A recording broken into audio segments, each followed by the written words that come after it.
70岁的爷爷连电热毯都舍不得开，买菜专挑傍晚打折的，每个月却要交3000多的电费，被邻居当面阴阳怪气，背后当笑话讲。可他们不知道，自己用的每一度电花的全是我爷爷的养老钱。爷爷的电费单贴在楼道公示栏上，是全楼的笑话。一个月3000度，他家开电厂啊！他受不了邻居的指指点点，躲去了二叔家。我替他关了个电闸，然后楼道炸了，电表箱冒起刺鼻的黑烟，1楼的社区活动室瞬间全黑，地下车库的报警器扯着嗓子响成一片。电工趴在地下室的管线沟里查了3天，出来时工装糊满了黑灰，看我的眼神里全是难以置信的错愕。你家入户线被人接在了整栋楼地下车库的主回路上。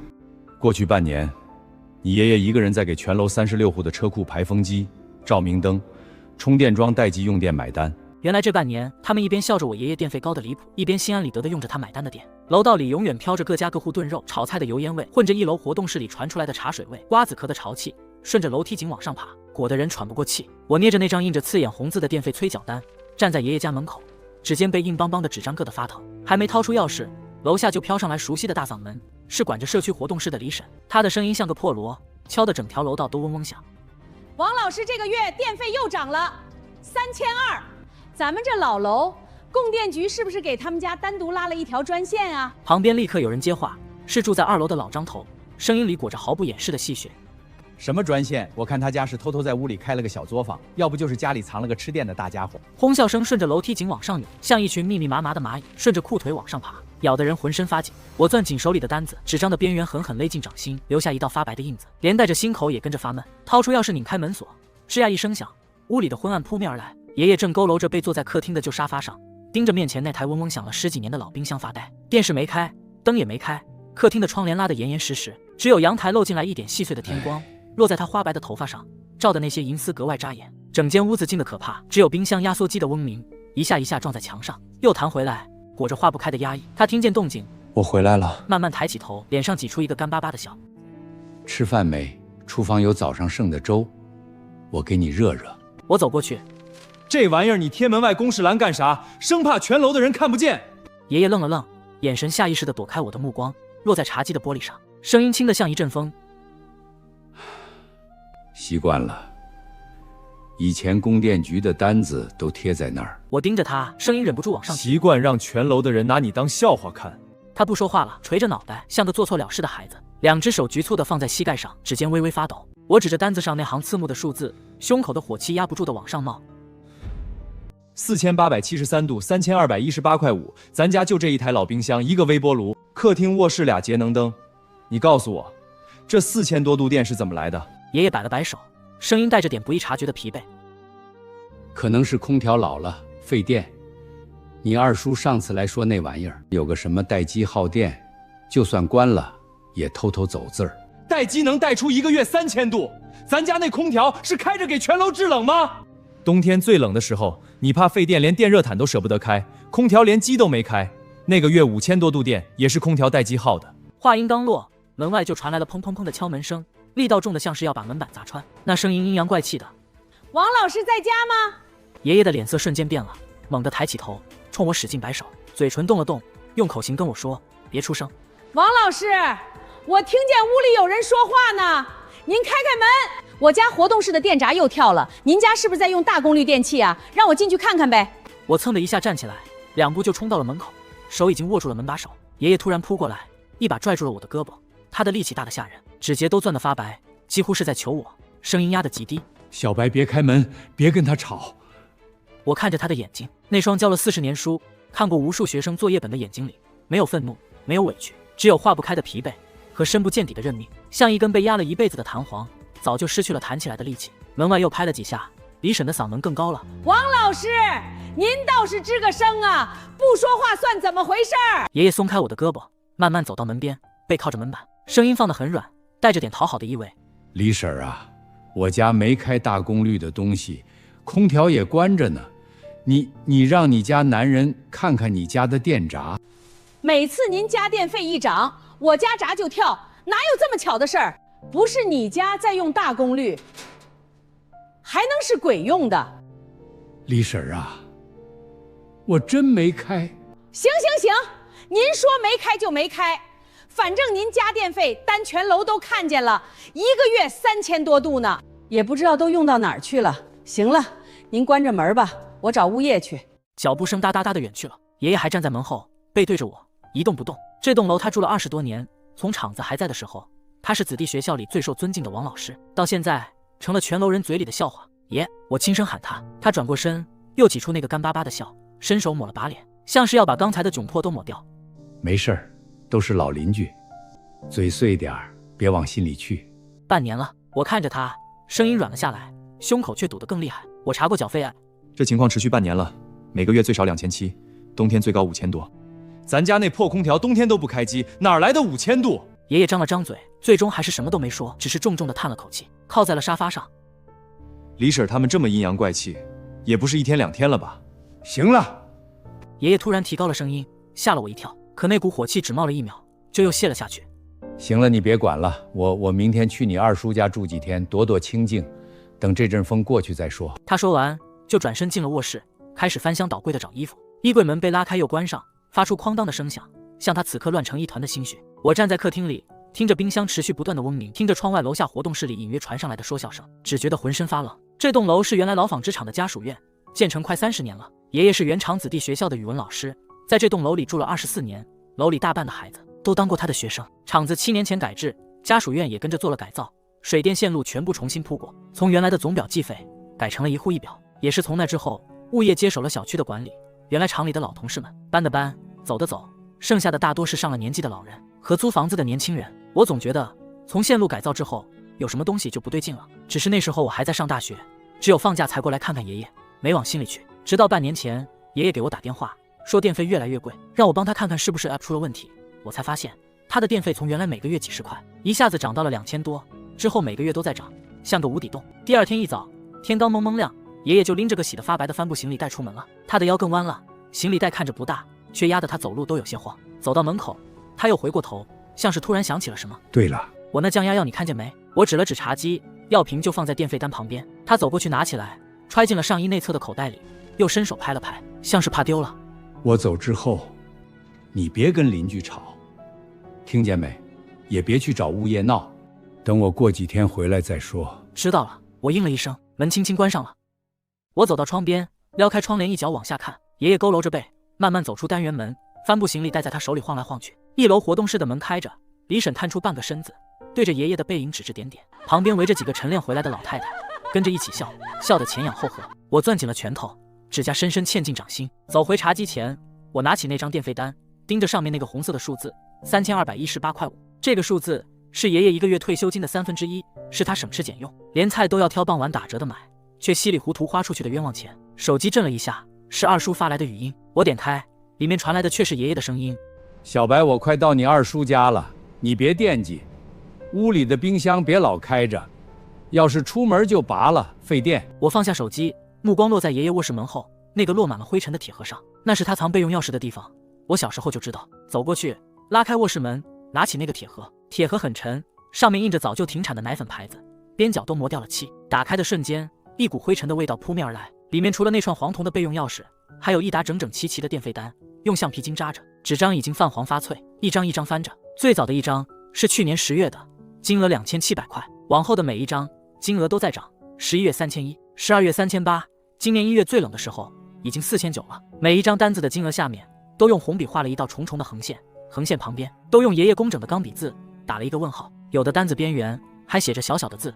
我凑近了看，是一行行日期和备注：10月12日找物业小周说电表没问题，老电器耗电。11月15日给供电局打电话说让找物业排查。12月3日小周来看了，说线路没问题，让换空调。1月20日又找了物业，没人管。原来他不是不知道不对劲，不是心甘情愿认下这笔冤枉钱，他找了物业，找了供电局，一次又一次都被打发回来了。他只是没跟我说，怕我担心，也怕我年轻气盛跟人起冲突，到头来却只能把委屈和疑问一笔一画写在电费单的角落里，连个倾诉的人都没有。我的鼻子突然一酸，眼泪差点掉下来。我把那串备用钥匙揣进口袋，把电费单重新扎好，放回铁盒里，然后起身拉开门走了出去。经过1楼活动室的时候，里面的说笑声隔着门板传出来，还是李婶的大嗓门：王老师走了，走了好，省得他家用那些大功率，搞得咱们全楼都跟着跳闸，万一电线烧了着火了，咱们都得跟着遭殃。里面立刻传来一片附和声，我没停步，咬着牙直接拐进了楼道尽头的配电井。那扇铁皮门常年不锁，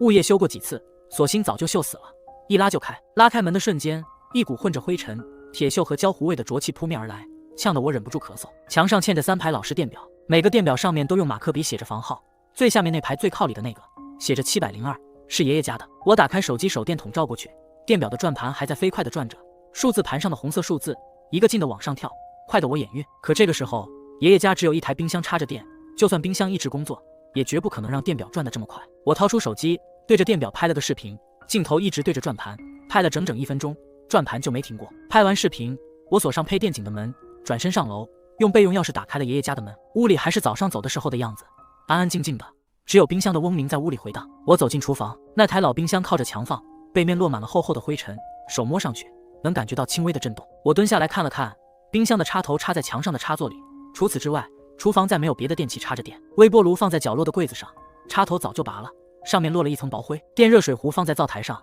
里面结了一层厚厚的水垢，壶嘴都干得裂了缝，看着就像半年多没用过。我又走进客厅，踩着凳子摸了摸空调的出风口，冰凉的，一点余温都没有。空调的插头也拔了，用塑料袋包着，挂在墙上的挂钩上，是爷爷一贯的习惯，不用的电器一定要拔插头，用塑料袋包好，怕进灰也怕费电。我把全屋都转了一遍，客厅、2个卧室、阳台、卫生间，所有能拔的插头全拔了。最后整个屋子只剩下厨房墙上那一排老式的空气开关，最粗的那根黑色手柄是入户总闸。我伸手握住那个手柄，冰凉的塑料硌得手心发疼。窗外又飘进来楼下活动室的说笑声，李婶的嗓门依旧响亮，夹杂着麻将牌碰撞的哗啦声。我深吸一口气，手臂用力狠狠往下一拉，咔嗒，手柄落到底，锁死了。冰箱的嗡鸣戛然而止，屋里瞬间陷入了极致的安静，静得能听见自己的心跳声，一下一下撞在胸腔里。我站在厨房里一动不动地等着，等什么我也不知道，可能是等着看楼道里的电表会不会停下，也可能是等着看楼下会不会有人跳出来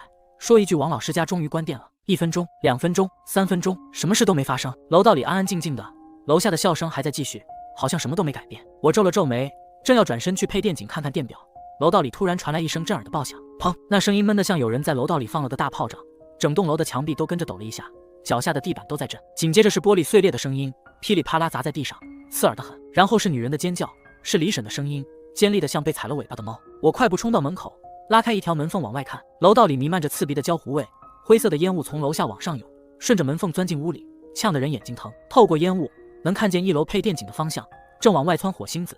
那扇锈死的铁皮门被炸开了一条缝，门缝里透出橘红色的光。李婶站在她家单元门门口，披头散发的，脸上的表情扭曲着，嗓子都喊劈了。我的活动室怎么全黑了？麻将机也停了，空调也关了，电闸全跳了。楼上有人骂骂咧咧的往下冲，是住在3楼的年轻小伙子，光着膀子，边跑边喊。我游戏刚打到关键地方，突然就黑屏了。谁他妈动总闸了？又有人从地下室的方向爬上来，浑身都是灰，一边咳嗽一边喊。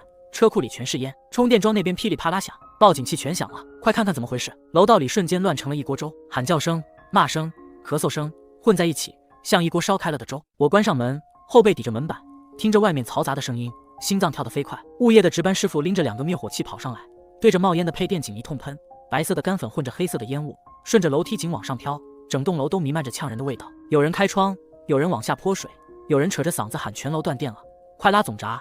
乱哄哄的闹腾了20多分钟，外面的声音才慢慢小了下去。烟雾散得差不多的时候，电工来了，是个40多岁的男人，穿着灰色的工装，背着一个鼓鼓囊囊的工具包，脸上没什么表情。他钻进配电井里，捣鼓了半个多小时，出来的时候，脸上、工装全糊满了黑灰，手里攥着一个烧得焦黑的电表，正是爷爷家那个。主进线电流异常过大，电表锅在烧了。他把那坨焦炭似的东西扔在地上，声音沙哑：“谁家最近加装大功率设备了？”楼道里安安静静的，没人吭声。电工蹲在地上，翻了翻手里的线路图，皱着眉嘀咕了一句：“怪了，像是哪个地方突然断了大负载。”感性负载断电产生的感应电动室烧了老化的接线端子。我站在门后，听不太懂他说的术语，也没打算出去问，正要轻轻关上门，李婶突然扯着嗓子喊了起来，声音尖利的能刺破人的耳膜，肯定是王老师家。他家老头刚搬走，家里就出这事，不是他家是谁家？楼道里瞬间安静的连根针掉在地上都能听见，所有人的目光齐刷刷地转向了爷爷家的门。我站在门后，透过猫眼往外看，李婶正指着我家的门，脸上的横肉都在抖，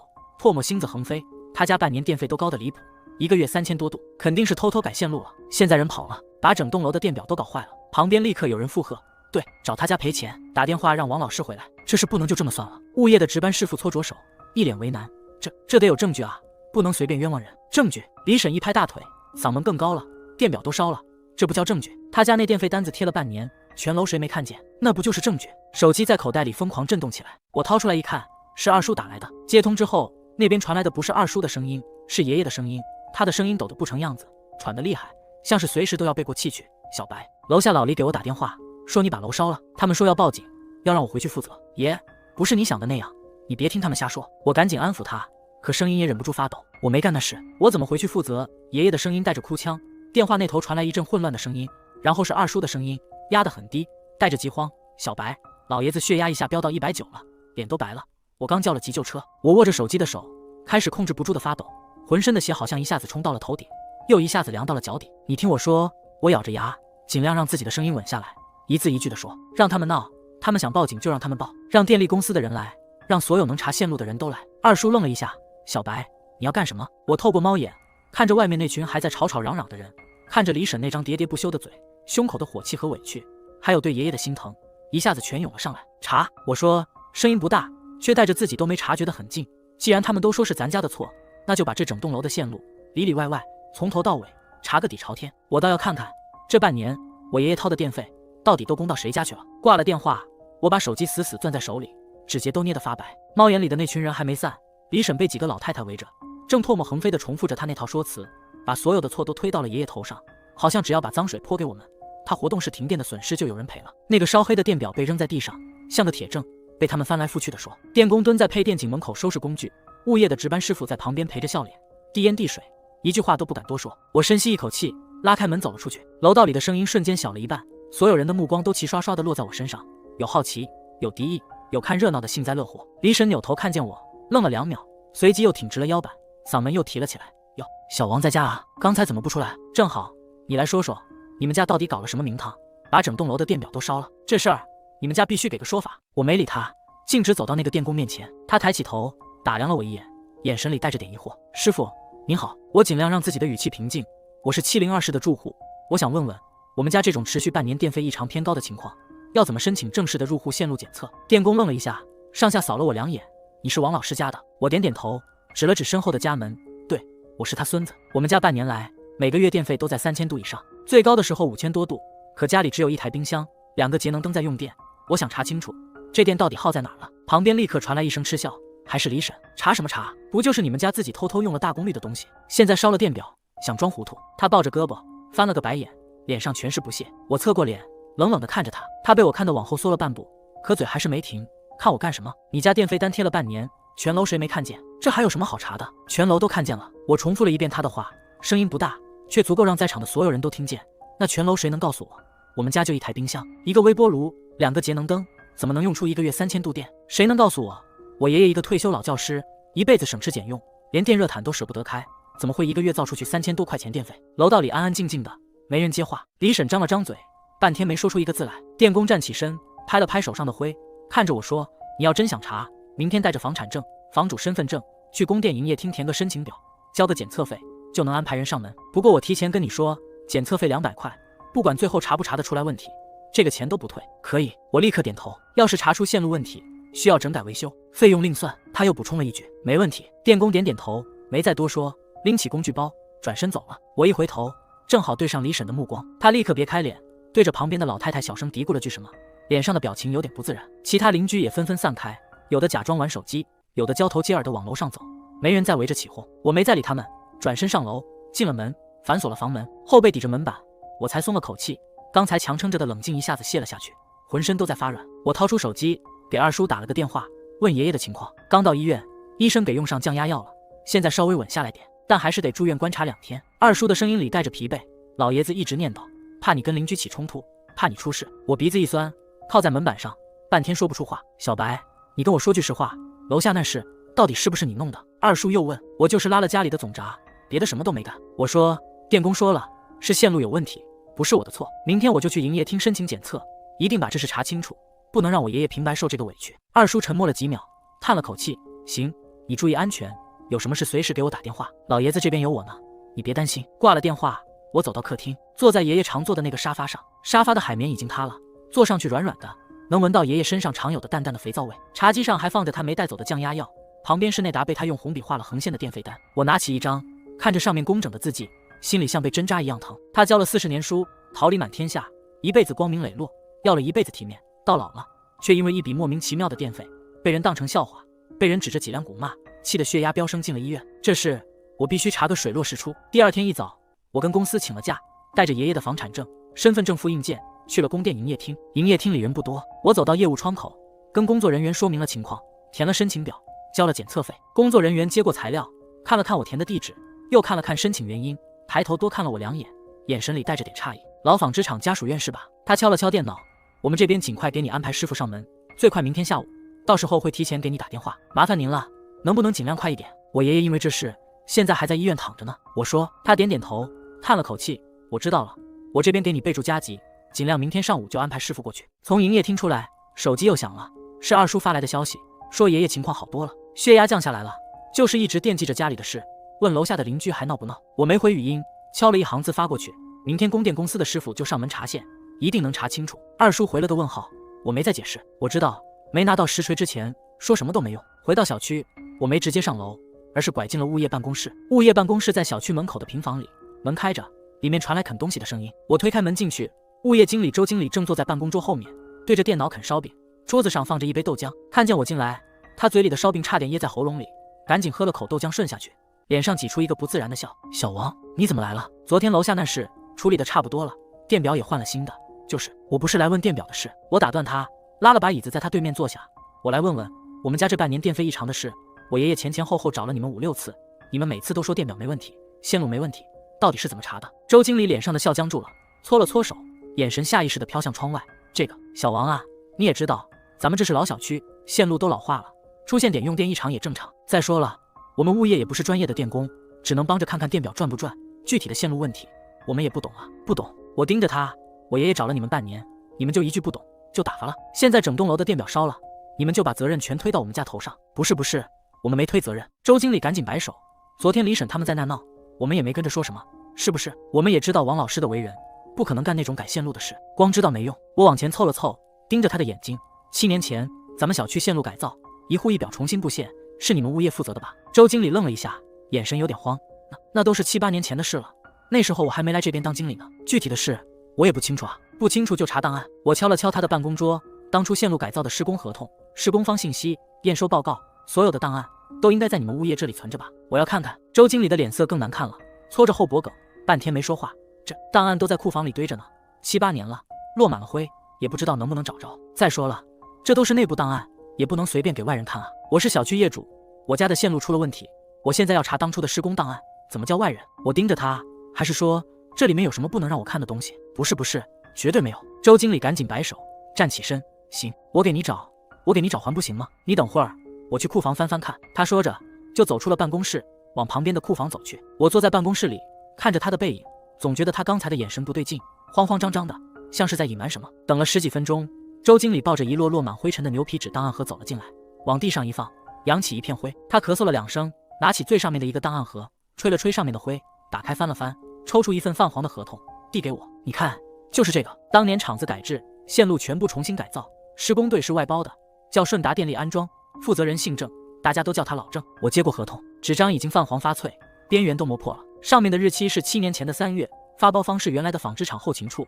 承包方是顺达电力安装有限公司，负责人签字那里签着郑广田3个字，旁边盖着公司的红章，字迹已经有点褪色了，但还能辨认清楚。这个郑广田现在在哪儿？我问。周经理摇了摇头，一脸为难，早就不干这行了。听之前的老同事说，他3年前中风，半边身子都瘫了，店也关了，听说回了老家，具体在哪儿没人知道。合同上有个电话，都7、8年了，肯定打不通了。我掏出手机，对着合同拍了张照片，把合同上的手机号存进了手机里。这份合同我要复印一份。我说。周经理张了张嘴，想说什么，最后还是点了点头。行，你拿去复印吧，复印完了给我送回来就行，这档案还得存档呢。我拿着合同走出物业办公室，在门口的复印店复印了一份，把原件送了回去。走出物业的时候，天已经擦黑了，夕阳把小区的楼房拉出长长的影子，风一吹，路边的梧桐树叶子哗哗响。我站在小区门口，把合同上那个手机号输进手机，拨了过去。听筒里传来冰冷的提示音，您所拨打的号码是空号。意料之中的结果，我盯着手机屏幕上那串数字，站了半天，突然想起一个人，我大学同学，毕业之后一直在做工程相关的工作，对本地的电力安装圈子很熟。我翻出通讯录，找到他的名字，发了条消息过去，问你个事，顺达电力安装你听过吗？负责人叫郑广田。消息发出去不到1分钟，他的电话就打过来了。顺达，郑广田，我当然知道，老郑嘛，以前在咱们这边电力安装圈子里挺有名的，干活实在。他顿了顿，语气沉了点。不过听说他3年前中风了，半边身子不能动，电也关了，挺惨的。你找他干什么？我把事情简单跟他说了一遍。他听完，沉默了几秒，骂了一句：“这叫什么事？太缺德了！地址我有。”他没回老家，就在城北建材市场那边有个小门面，他一直住在那儿。我前2个月还见过他一次，就是人不行了，走路都得拄拐杖。真的？你把地址发我。我一下子激动起来。行，我发你微信上。不过我跟你说，他现在那情况，就算你找过去，估计也拿不出什么钱来。他提醒我，我不是去找他要钱的。我说，我就是要查清楚当年的线路到底是怎么接的，我不能让我爷爷平白受这个委屈。挂了电话，他很快就把地址发了过来。我看着手机上的地址，又给二叔打了个电话，跟他说了这事。你别自己一个人去，万一出点什么事怎么办？二叔立刻说，明天我跟你一起去，医院这边有护工看着老爷子，没事。好，我应了下来。第2天上午8点多，供电公司的师傅就给我打了电话，说半个小时后到小区。我赶紧下楼等着。没过多久，昨天那个电工就来了，身后还跟着个年轻的小伙子，扛着个大工具箱，里面全是检测仪器。小王是吧？我们过来给你家做线路检测。年长的电工跟我握了握手，语气很客气，麻烦2位师傅了。我赶紧带着他们上楼，打开了爷爷家的门。2个人分工很明确，年长的师傅拿着个前行电流表，挨个检测屋里的电器插头，打开冰箱、微波炉，盯着仪器上的数字报给旁边的年轻人。年轻人拿着本子一笔一笔的记下来。年轻的那个师傅蹲在厨房的总电闸旁边，把每一路线都拆了下来，挨个测通断、测绝缘、测电流。他们测得很仔细，从厨房到客厅，从卧室到阳台，每一个插座，每一路电线都测了个遍，整整测了半个多小时。年长的师傅站直腰，皱着眉看向我，脸色很严肃。小伙子，你家屋里的线路没问题，所有电器的额定功率加起来，就算全开着，1个月最多也就200度电，绝不可能到3000度。他顿了顿，你家电表在哪儿？带我们去看看。我赶紧带着他们走到楼道尽头的配电井，拉开了那扇锈死的铁皮门。新换的电表安在原来的位置，已经不转了。年长的师傅蹲下来，拿着手电筒，照着电表后面密密麻麻的线路，一点点往里看。年轻的师傅从工具箱里掏出一张小区的线路竣工图纸，摊在地上，拿着笔在上面画着什么。楼道里不知什么时候聚了几个人，李婶站在最前面，手里攥着个瓜子袋，也不磕了，眼睛一眨不眨地盯着2个师傅，脸上的表情有点紧张。旁边还站着几个邻居，都伸长了脖子往里看，没人说话。年长的师傅趴在地上，半边身子都探进了配电井的最深处，手电的光在里面晃来晃去。配电井里空间很小，堆满了乱七八糟的线路，他挤在里面一动都费劲，额头上很快就冒出了汗。过了足足20多分钟，他才慢慢退出来，身上的工装蹭满了黑灰，脸上也蹭了一道黑印子。他扭头跟年轻的师傅说了句什么，声音很小，我没听清。年轻的师傅点点头，拿着图纸凑过去，2个人对着图纸，指着配电井里的线路，小声讨论着什么。我站在旁边，心脏跳得飞快，手心里全是汗。过了一会儿，年长的师傅站起身，走到我面前，声音压得很低：“小伙子，你家这房子，当年线路改建的时候，是不是改过入户线？”我摇了摇头，我不知道，我爷爷在这儿住了20多年，7年前改造之后就没动过线路。他点点头，又走回配电井旁边，冲我招了招手：“你过来，我指给你看。”我赶紧走过去，顺着他手指的方向往配电井深处看。手电筒的强光打在里面，照着一束黑色的粗电缆，外层的绝缘皮上印着白色的字，是高压电缆的规格。那根粗电缆旁边还并着一根细一些的线，2根线的接头处缠着厚厚的黑色电工胶布，胶布已经老化发硬，边缘都翘了起来，看着比别的接头都要厚很多。看见没？年长的师傅指着那个接头，语气很严肃：“这根粗的是整栋楼地下车库通风、照明、充电桩系统的主供电回路，你家的入户火线被人接在了这根主回路的前端，然后才进了你家分户电表。”我盯着那个接头，脑子里一片空白，愣了2秒。师傅，这是什么意思？意思就是这整栋楼地下车库的所有用电都必须先流经你家的分户电表，然后才会进入地库的主回路。年长的师傅拍了拍手上的灰，给我解释电表的计量原理，就是火线流经电表的电流都会被记录，也就是说你家电表走的字数，除了你家自己用的那点电，剩下的全是地下车库的公共用电。旁边的年轻师傅也补充了一句，说得更直白，通俗点说，就是这半年地下车库的排风机、24小时亮着的照明灯，还有10几个充电桩的待机耗电，全都是你爷爷在买单。只要地库的总闸合着，不管你家开不开电器，电表都会一直转。我站在原地，浑身的血好像一下子冲上了头顶，又一下子凉到了脚底。那些数字，那些嘲讽，那些爷爷夜里对着电费单发呆的样子，那些他一次又一次找物业被打发回来的委屈，一下子全涌了上来，堵在喉咙里，喘不过气。排风机24小时不停转，照明灯彻夜不熄，10几个充电桩，就算车不充电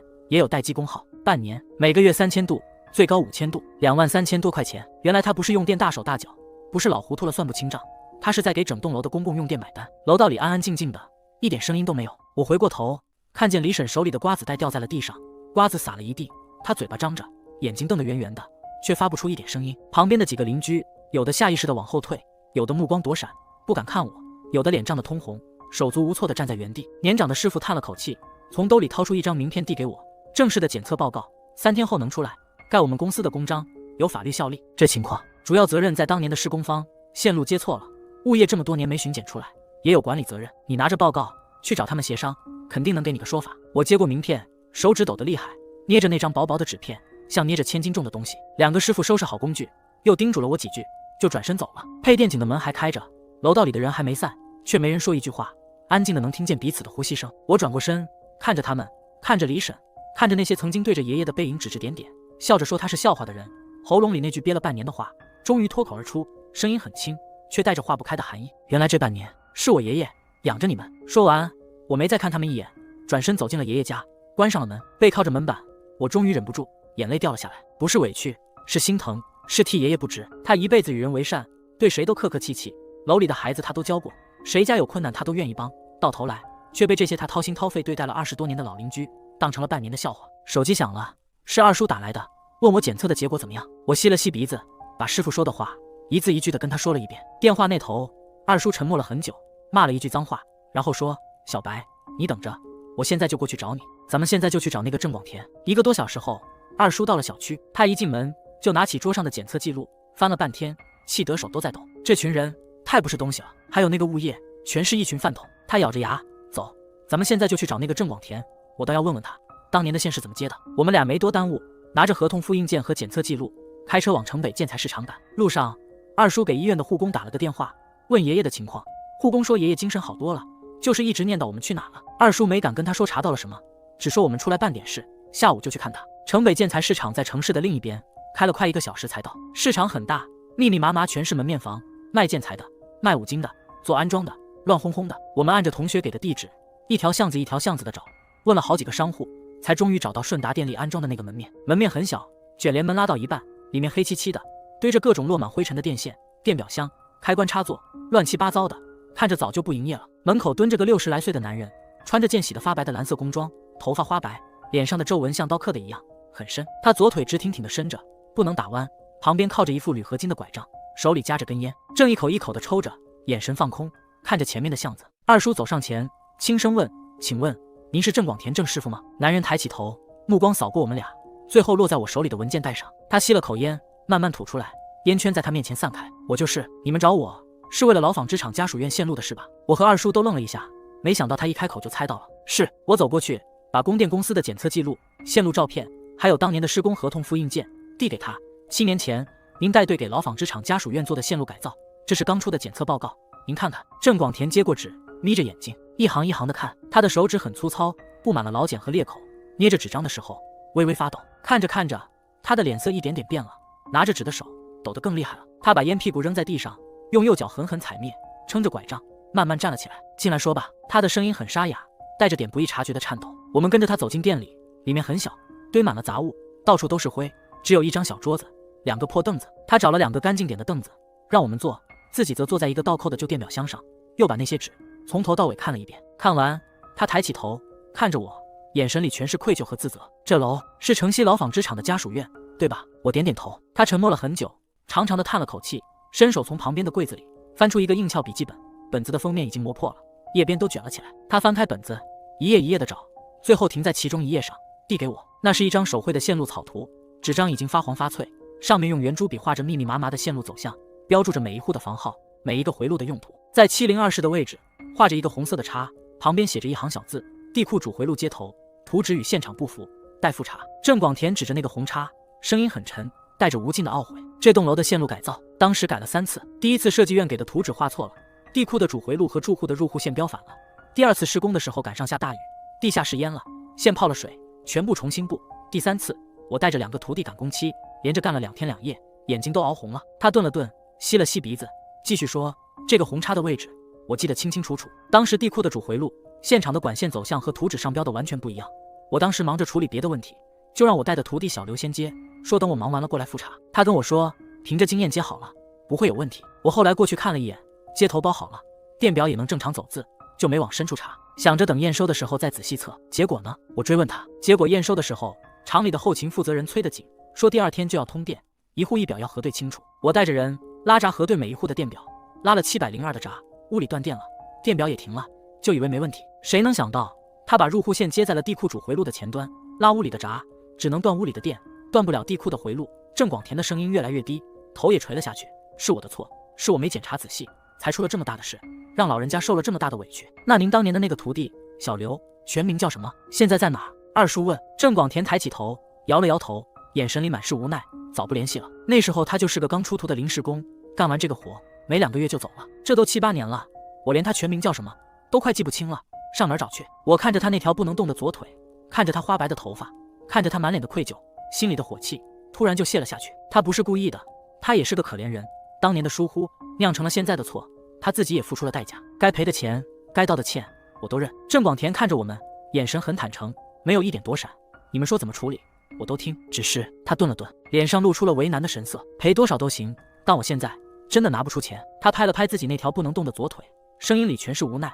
3年前中风，半边身子瘫了，老婆跟我离了，儿子在外地打工，1年到头不回来一趟。这个店早就不开了，现在就守着这点破烂，等着拆迁。我现在住的房子是租的，存款没几个，唯一值钱的就是这个门面，还不在我名下，是我弟弟的。二叔看了我一眼，眼神里的意思很明白，遇上了没偿还能力的，就算追究也拿不回钱。我没说话，把那张手绘的线路草图小心翼翼地折好，放进了文件袋里。钱的事我们可以慢慢谈。我看着郑广田，我今天来找你，不是为了逼你赔钱，我就是想查清楚真相，给我爷爷一个说法。他因为这事被人笑话了半年，气得高血压进了医院，一辈子的体面都快磨没了。郑广田看着我，眼眶红了，他撑着拐杖慢慢站起来，对着我和二叔深深鞠了一躬。孩子，对不起，是我对不起王老师。等我弟弟过来，我跟他商量，就算把这个门面转出去，我也把该赔的钱赔给你们。我赶紧扶住他，郑师傅，您别这样，钱的事我们后面再说，您再好好想想，当年那个徒弟小刘有没有留下什么信息，比如身份证号、联系方式，哪怕是个外号也行。郑广田皱着眉想了半天，还是摇了摇头，真记不清了。当年带的徒弟太多了，干几个月就走的，一抓一大把，唯一能记得的就是他姓刘，那时候20出头，说话有点口音，别的真的想不起来了。从郑广田的店里出来，天已经中午了，太阳很大，晒得人身上发烫。我和二叔站在巷子口，半天没说话。现在怎么办？郑广田拿不出钱，徒弟也找不着，难道这事就这么算了？二叔皱着眉，一脸不甘心。不算，我看着手里的文件袋，线路接错是施工方的责任，但物业7年没巡检出来，还收了业主的物业费，却没尽到管理责任，他们也跑不了。还有7年前的改造是原厂后勤处发包的，就算厂子没了，也得有个说法。我顿了顿，又说，还有，师傅说了，地库的公共用电是全楼业主共用的，这半年的公摊电费，物业肯定收了，却没交给供电公司，全让我爷爷买单了。这里面物业肯定有问题。二叔眼睛一亮，对，我怎么没想到？公摊电费，咱们这小区物业费里包含公摊电费，物业每个月都收，却没给供电局交，这钱肯定进了他们自己的口袋。所以现在最该找的是物业。我看着他，走，咱们回去找周经理，把这事说清楚。开车回小区的路上，我给医院的护工打了个电话，问爷爷能不能接电话。护工说爷爷刚吃完饭，精神很好，我就让他把手机递给爷爷。电话接通的瞬间，爷爷的声音就传了过来，带着点小心翼翼的试探。小白，事情查得怎么样了？查清楚了，爷。我尽量让自己的语气听起来轻松一点。是7年前线路改造的时候，施工队把线接错了，咱家的电表接在了地库的主回路上，这半年地库的公共用电全走的咱家的电表，不是你的错，也不是咱家电器费电。电话那头沉默了几秒，然后传来爷爷长长的松了一口气的声音，像是压在心里半年的石头终于落了地。我能听见他的呼吸声从紧绷变得平缓，带着点不易察觉的颤抖。真的？他又问了一遍，像是不敢相信。真的，爷。供电公司的师傅出了检测报告，盖了公章的，白纸黑字写的清清楚楚。我说你别担心了，好好养病，剩下的事我和二叔都能处理好。好。爷爷的声音带着哭腔，却又带着笑。查清楚就好，查清楚就好。我就说我没乱用电，我没干那些丢人的事。挂了电话，我看着窗外飞速后退的街景，鼻子一酸。他要的从来都不是赔钱，不是什么说法，只是一句清白，只是能让他在住了20多年的老楼里重新抬起头来。回到小区，我和二叔直接去了物业办公室。周经理正坐在办公桌后面玩手机，看见我们进来，吓得手机差点掉在地上，赶紧站起来，脸上挤出讨好的笑。王哥，二叔，你们回来了，事情查得怎么样了？查得清清楚楚。我把供电公司的检测记录、线路照片，还有当年的施工合同，全都拍在他的办公桌上。周经理，你自己看，7年前施工队把线接错了，我爷爷家的电表接在了地库主回路上。这半年地库的所有公共用电全是我爷爷买单。周经理拿起那些纸，一张一张的看，脸色越来越白，额头上冒出了密密麻麻的汗，拿着纸的手抖得厉害。这怎么可能？他抬起头，眼神里全是慌乱。这都7年了，怎么现在才发现？我倒想问问你。二叔往前一步，盯着他。这7年，你们物业是怎么巡检的？线路接错了这么大的问题，你们7年都没查出来？我大哥前前后后找了你们5、6次，反映电费异常，你们每次都敷衍了事，说电表没问题，电器费电，你们就是这么履行物业职责的。周经理张了张嘴，半天说不出一句话来，只是一个劲的搓手。还有，我盯着他，语气很冷。我问你，咱们小区的物业费里是不是包含了公共区域的公摊电费？周经理愣了一下，下意识地点了点头，又赶紧摇了摇头。这个是还是不是？我往前凑了凑，小区业主每个月交的物业费，明确写了包含公共照明、设备运行的公摊电费，对不对？周经理的脸彻底白了，嘴唇动了动，没说出话。那我问你，这半年你们收了全楼36户的公摊电费，这笔钱交到哪去了？我盯着他的眼睛，一字一句地问。地库的公共用电全是我爷爷交的，你们收的公摊电费进了谁的口袋？不是，绝对没有进我个人的口袋。周经理赶紧摆手，声音都劈了。这钱都在物业的公户上，是之前的经理留下来的，说小区公共设施维修需要钱，就先存着了。我真的没拿1分钱，存着了。二叔冷笑一声，收了业主的公摊电费，却没交给供电公司，让一个70岁的老人替全楼买单。你们拿着这笔钱，心安理得。周经理低着头，一句话都不敢说，额头上的汗顺着脸颊往下流，滴在了办公桌上。我现在给你2个选择。我看着他，竖起2根手指。第一，我们拿着这些材料去找业主委员会，把这事全都说清楚，让全楼业主都知道，你们物业收了公摊电费不干事，还让业主平白受了半年的委屈。到时候业主们会不会罢免你们？会不会追究你们的责任？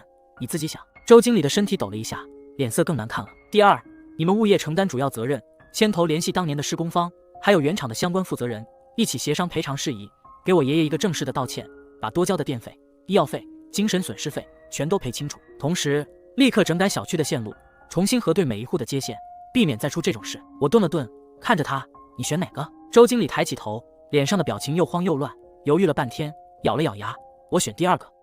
王哥，你放心，这是我们物业负全责，我马上联系总公司，联系施工方，一定给王老师一个满意的说法，一定把赔偿的事处理好。好，我点点头。我给你3天时间，3天后我要看到解决方案，还有全楼业主大会的通知。这事必须当着全楼业主的面说清楚，给我爷爷道歉。没问题，我一定办好。周经理赶紧点头，像抓住了救命稻草一样，从物业办公室出来。二叔拍了拍我的肩膀，一脸欣慰。行啊，小白，这事办得漂亮。我还以为要费很大的劲，没想到这小子这么快就怂了。他不是怂，是心里有鬼。我冷笑一声，收了7年的公摊电费，没交给供电公司，这事要是捅到业主那里，他这个经理就别想干了，总公司也饶不了他。他比谁都清楚哪个选择对他更有利。我们俩没回家，直接开车去了医院。爷爷正靠在病床上，看着窗外，看见我们进来，立刻转过头，眼睛亮了起来。爸，事情全查清楚了。二叔快步走过去，把检测记录和合同都递给爷爷。是当年施工队把线接错了，跟你一点关系都没有，物业也认了，他们负主要责任。3天之内给咱们解决方案。爷爷接过那些纸，戴上老花镜，一行一行的看，看得很慢，每一个字都看得仔仔细细。看着看着，他的手开始抖，眼眶慢慢红了。看完最后一页，他把纸放在床头柜上，靠回枕头里，长长的叹了口气，眼睛盯着天花板，半天没说话。爸，你别生气，这事咱们一定能处理好，一定让他们给你道歉。二叔赶紧安抚他，我没生气。爷爷摇了摇头，声音很轻，我就是在想，这半年我在楼道里碰见那些老邻居，低着头躲着走的时候，他们知不知道我在替他们交电费？我看着他花白的头发，看着他眼角的皱纹，心里像被针扎一样疼。我从包里掏出一个本子，递到爷爷面前。本子上是一页一页的纸，每一页上都写着同一句话：王老师，对不起，我们错怪您了。每一句话的后面都签着名字，按着手印，红彤彤的指印，一个挨着一个，整整2页，36个。这是昨天电工说出真相之后，我在楼下活动室里让楼里的住户写的。那天我关上门之后，没过多久就有人来敲门，是住在3楼的那个年轻小伙子，就是那天喊着游戏黑屏的那个。他手里拿着笔和纸，一脸愧疚地站在门口，跟我说他知道错了，不该跟着起哄，不该错怪王老师，他愿意写道歉信，愿意承担该承担的责任。然后是2楼的老张头，然后是4楼的老太太，一个接一个都过来了。只有李婶一直躲在家里没敢出来，直到最后他才被几个老太太拉着磨磨蹭蹭的过来了，低着头，脸涨得通红，拿起笔手抖得厉害，写出来的字歪歪扭扭，比小学生写的还难看。他们都知道了真相，都知道了这半年是谁在替他们交着地库的电费，是谁在被他们当成笑话的时候还在默默为他们的便利买单。爷爷接过那个本子，一页一页的翻着，看着那些歪歪扭扭的字，看着那些红彤彤的指印，手越抖越厉害，眼泪终于忍不住掉在了纸上，晕开了上面的字迹。他抬起头看着我，眼眶红得厉害。他们都知道真相了。我坐在床边轻声说，那天供电公司的师傅在配电井里说的话，他们都听见了。这些道歉信都是他们自愿写的，没人逼他们。李婶他们还问你在哪个医院，想过来看看你，跟你当面道歉。爷爷看着那个本子看了很久很久，然后小心翼翼地把它叠好，放进了自己的枕头底下，像藏着什么宝贝一样。算了，他摆了摆手，声音带着点哽咽，他们也不是故意的，都是被李婶带了节奏。等我出院了，回去再说吧。接下来的3天，周经理办事很利索，他不仅联系上了郑广田，还找到了当年纺织厂改制后的资产托管方，把所有的材料都递了过去。3天后，他给我打电话说各方都谈好了，愿意承担相应的责任，赔偿方案也定下来了，问我们什么时候有空一起坐下来谈谈。我和二叔商量了一下，定在了周6下午，就在小区的社区活动室里。同时我们让物业发了通知，周6晚上开全楼业主大会，当着所有业主的面把这事说清楚，给爷爷一个正式的道歉。周6下午，我和二叔提前到了活动室，周经理早就到了，把活动室收拾得干干净净，桌子上摆着茶水。没过多久，郑广田也来了，他拄着拐杖，是他弟弟开车送他过来的，穿了一件干净的衬衫，头发也梳得整整齐齐。再然后是资产托管方的负责人，也准时到了。协商的过程很顺利，没有扯皮，没有推诿，所有人都认了自己的责任。郑广田一脸愧疚，反复跟我们道歉，说自己当年的疏忽给爷爷造成了这么大的伤害。资产托管方也承认当年的工程验收监管不到位，有不可推卸的责任。最终的赔偿方案也定了下来，爷爷这半年多交的23000块电费全部退还，住院的医药费、护理费一共8000块，全额承担。另外3方共同赔偿精神抚慰金1万块，合计41000块。其中物业承担70%，施工方承担20%，资产托管方承担10%。郑广田的20%，也就是8200块，他弟弟当场就替他赚了账。他说就算砸锅卖铁也不能欠着这份良心债。签完赔偿协议，郑广田又一次站起来，对着我和二叔深深鞠了一躬，嘴里反复说着对不起。我扶着他坐下，跟他说这事过去了，只要他以后好好养身体就行。事情处理完的时候，天已经快黑了，业主大会的时间也快到了。活动室里慢慢聚满了人，全楼36户几乎都到齐了。爷爷也从医院过来了，是二叔开车接的。他穿了一件干净的中山装，头发梳得整整齐齐，腰板挺得笔直，再也没有之前那种佝偻着小心翼翼的样子了。他走进活动室的时候，原本吵吵嚷嚷的屋子瞬间安静了下来，所有人的目光都落在他身上，有愧疚，有歉意，有不好意思。李婶站在人群的最前面，看见爷爷进来，下意识地往后缩了缩，头垂得低低的，不敢看他。业主大会由业主委员会的主任主持，他先把事情的来龙去脉一五一十地跟全楼业主说了一遍，包括线路接错的真相、物业违规收取公摊电费的事，还有最终的赔偿方案。说完之后，他把话筒递给了爷爷，爷爷接过话筒，站在所有人面前，手没有抖，声音很稳，还是那个教了40年书的老教师，温和却有力量。其中物业承担70%，施工方承担20%，资产托管方承担10%。郑广田的20%，也就是8200块，他弟弟当场就替他赚了账。他说就算砸锅卖铁也不能欠着这份良心债。签完赔偿协议，郑广田又一次站起来，对着我和二叔深深鞠了一躬，嘴里反复说着对不起。我扶着他坐下，跟他说这事过去了，只要他以后好好养身体就行。事情处理完的时候，天已经快黑了，业主大会的时间也快到了。活动室里慢慢聚满了人，全楼36户几乎都到齐了。爷爷也从医院过来了，是二叔开车接的。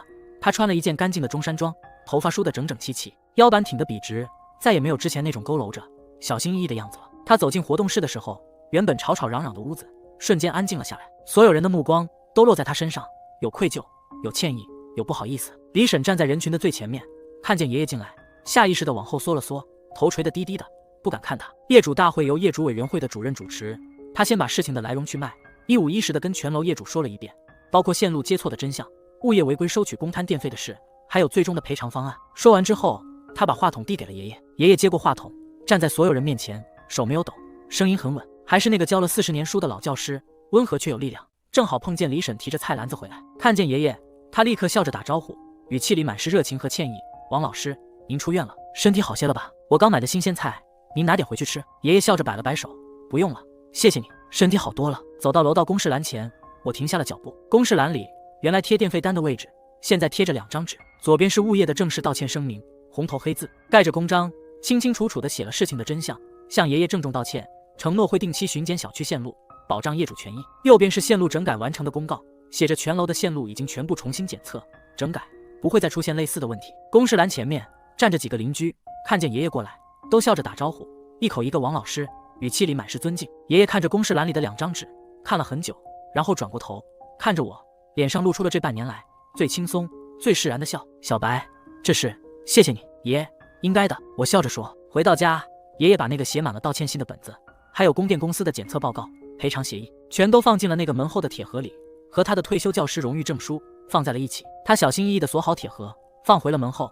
像是完成了一件很重要的事。日子慢慢回到了正轨，物业换了新的经理，小区的环境好了很多，线路每个月都会巡检一次，再也没出过问题。周经理因为违规管理被总公司开除了，收了7年的公摊电费也全都退给了业主，补充到了小区的公共维修基金里。离省的社区活动室再也没出现过私拉电线的情况。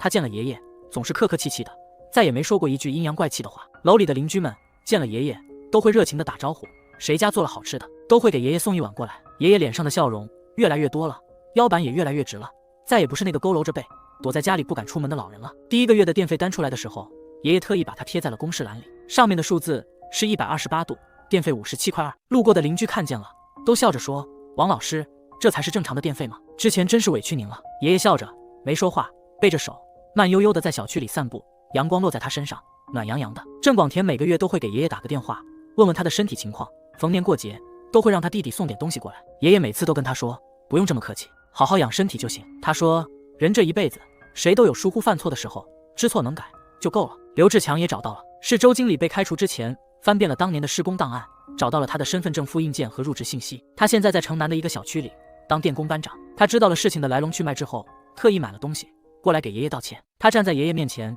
深深鞠了一躬，红着眼眶说：“当年是他年轻不懂事，凭着经验乱接线，又抱着侥幸心理，没跟师傅说实话，才造成了这么大的错，给爷爷造成了这么大的伤害。他愿意承担所有的责任，赔偿所有的损失。”爷爷扶起了他，摆了摆手，笑着说：“孩子，你还年轻，以后做事踏踏实实的，认认真真的，别再犯这种错了。钱的事不用你赔，这事已经过去了。”刘志强站在原地，眼泪掉了下来。从那之后，刘志强每个月都会来看爷爷，帮着检查家里的线路，修修电器，陪爷爷说说话。爷爷也很喜欢他，总说他是个踏实的孩子，知错能改就很好。年底的时候，小区里评文明家庭，全楼的业主都投了爷爷奖。颁奖那天，爷爷站在台上，拿着奖状，笑得像个孩子。下台之后，他跟我说：“小白，你看，人这一辈子，只要行得正，坐得端，就不怕影子斜。清白2字比什么都重要。”我看着他眼里的光，笑着点了点头。楼道里的油烟味还在，楼下的活动室里还是会传来麻将牌碰撞的声音和邻居们的说笑声，只是再也没有了阴阳怪气的嘲讽，